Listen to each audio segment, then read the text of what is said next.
Savage. Come on, baby, let the good time roll. Come on, baby, let me thrill your soul. Come on, baby, let the good time roll. Roll all night. Borders, language, culture, up the internationalists. It's the Savage Nation to America and the world. Down with the internationalists, up with the nationalists across the West. Yeah, up with our flags. Borders, language, culture. Borders, language, culture. Anathema to the Dems and the Repubs. This is the Savage Nation. Joining us now is radio host and Tea Party protester extraordinaire, Dana Loesch, right here on the Savage Nation. Dana, welcome to the program. Thanks for having me on, Michael. It's a privilege. I opened for you in St. Louis, so it's awesome. You're my lead-in in St. Louis, I understand. I am, yeah. Very, very honored. Now, Dana, I saw you on TV today, and I was impressed with how much you knew about what's going on and how you were totally against the two parties because you know that they're both basically in business for themselves and all of that. How long have you been on the radio, Dana? It'll be 2 years on October 28th.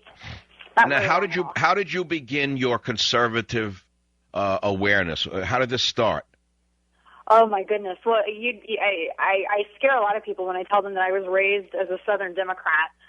Most of my family they're Democrats. They're good friends with the Carnahans. They knew the Carnahans here in Missouri. And I went to a very liberal university, and at some point I just realized that I didn't share the same values that the Democratic Party had. I didn't agree with them when it came to their stance. But I mean, you're very, very aware of the two-party scam that's going on, and you're a big player in the Tea Party business, and now you're a radio talk show host. You lead me in St. Louis.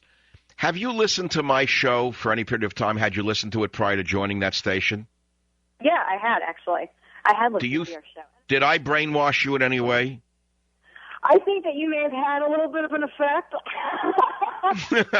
No, I don't. I was listening to you. I said, this person is like my mental match here. You pointed out today that Newt Gingrich, who I've long seen to be the phony he is, came out in support of a Republican nominee, so-called, in New York State named Didi Skozafava, who is actually backed by Acorn. Tell us about that, please. Yeah, I've been a little bit suspicious of Newt Gingrich for a while, and even when in college, there were so many people who praised him, and I was wondering why. I'm like, what exactly is he doing? I just see him kind of pushing the party more and more center. And for him to come out in support of someone like Skozafava the way he is and ignoring a truly conservative candidate, it just validates my view that the parties it's just another form of industry. They've turned it into a commodity. It's big business is what it is.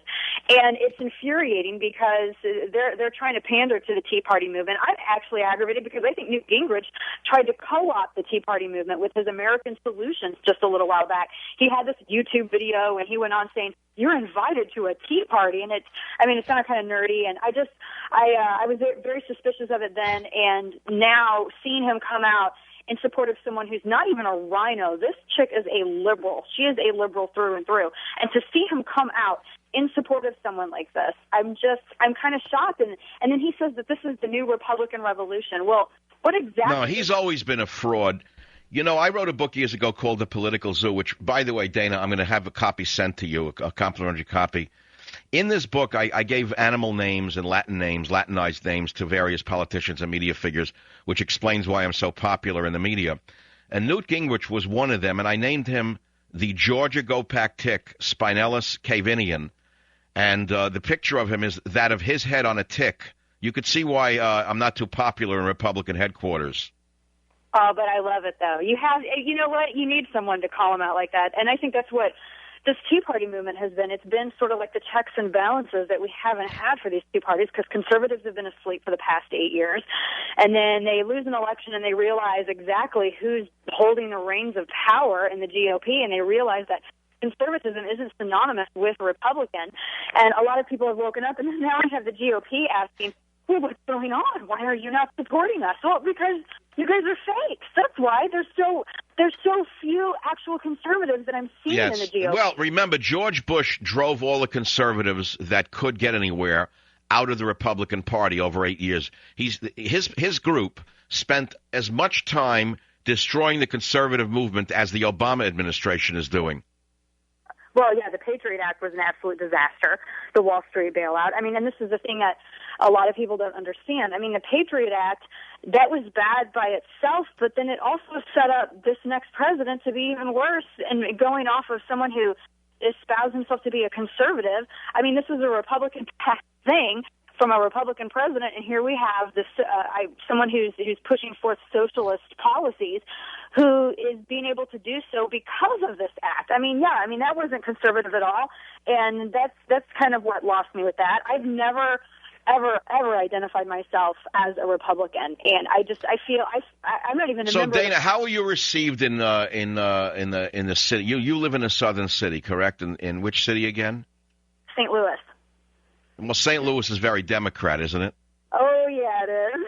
It is a very. They still have great music though, don't they? They're still a great music city. Of course, fantastic music scene here.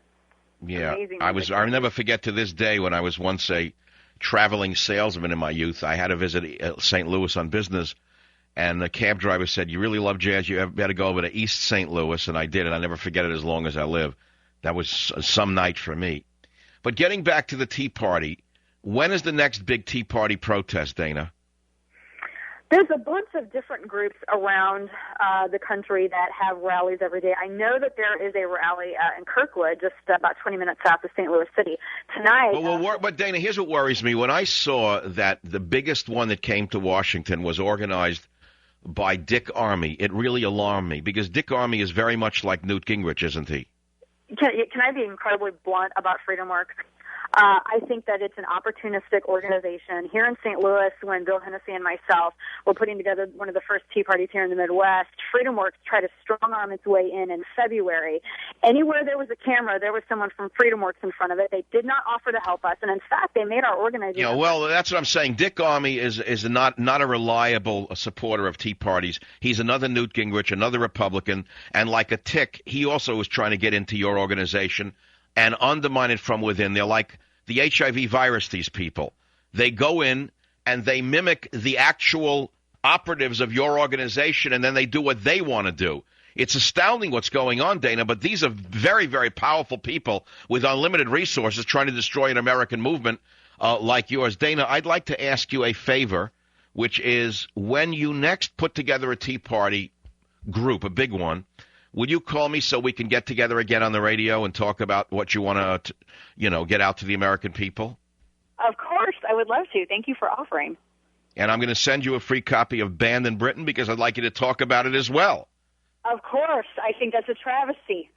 It infuriates me, and I'm glad that you're out there fighting the good fight. Well, Dina, I've already told my group to use you as a fill-in next time. Would you like to do that on my show one day? Oh, my gosh. I would love it. It's like, yeah. See that? That's right. The first time we're going to have a female fill-in from Michael Savage. The next time I need a break. And let all of the other mock conservatives who are of the female persuasion get really jealous of you, Dana. Don't tell me I don't know women. Dana Loesch, thanks very much for being who you are, and I appreciate you being on the Savage Nation. Free copy of The Political Zoo, free copy of Banned in Britain going out to you. I'll be right back. Savage.